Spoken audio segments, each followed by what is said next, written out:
Zion. Have you had a chance to talk to Zion? He's a big part of our future. Obviously, we're looking forward to getting him back. I haven't had conversations with him directly. I don't really. I know about as much as you do right now, but really? I'm going to get to the bottom. No. Again and again. And look, I was his teammate.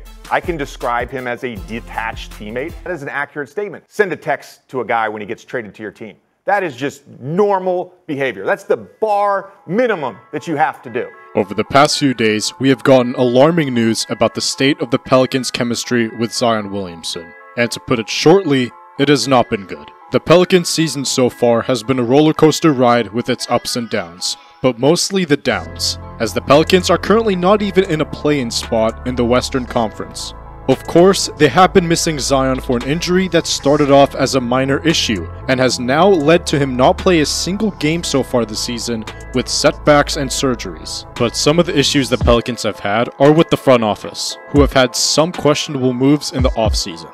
It started off with them deciding to not keep Lonzo Ball and instead signing and trading him to the Bulls for Thomas Satoransky and Devontae Graham. Not that bad, right? Get some decent players back in return for a player that wanted to leave anyway. Problem is, Satoransky has been abysmal for the Pelicans, and Devontae Graham is shooting less than his career average field goal percentage. You would think, well, he's just having a down year. Bear in mind, his career average field goal percentage is 37%, and he is currently shooting 36%.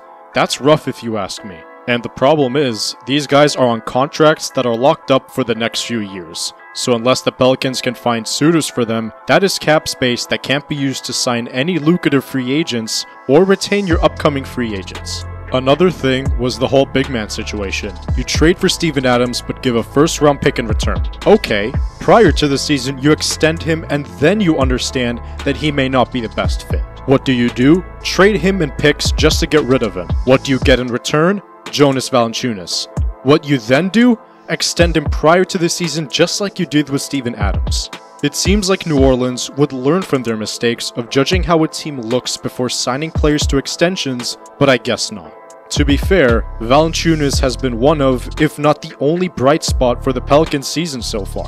18 and 12 while shooting above 40 and even 50% from 3 for most of the year, before eventually starting to cool down as of late. Next, at the trade deadline, you make a move to get CJ McCollum, who is a pure scorer and has been playing his best ball as of late these last few seasons. Of course, you have to give up pieces to get a player like him. Josh Hart, Alexander Walker, a first-round pick, and even Satoransky, who we previously stated should be traded. Now, if you look at this lineup on paper, it does not look that bad, but there is one thing missing.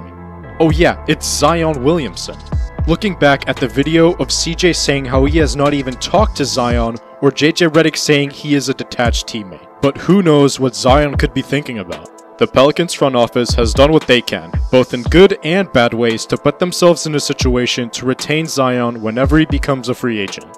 But what if something unexpected happens? What if Zion decides that he is done with New Orleans and wants to move on? He is willing to bet on himself and taking the qualifying offer to become a free agent the following summer.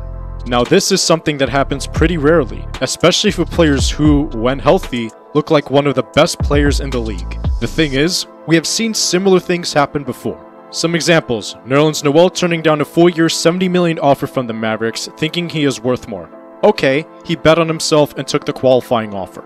After a poor season with the Mavs, he was forced to take minimum deals until recently signing a decent deal with the Knicks.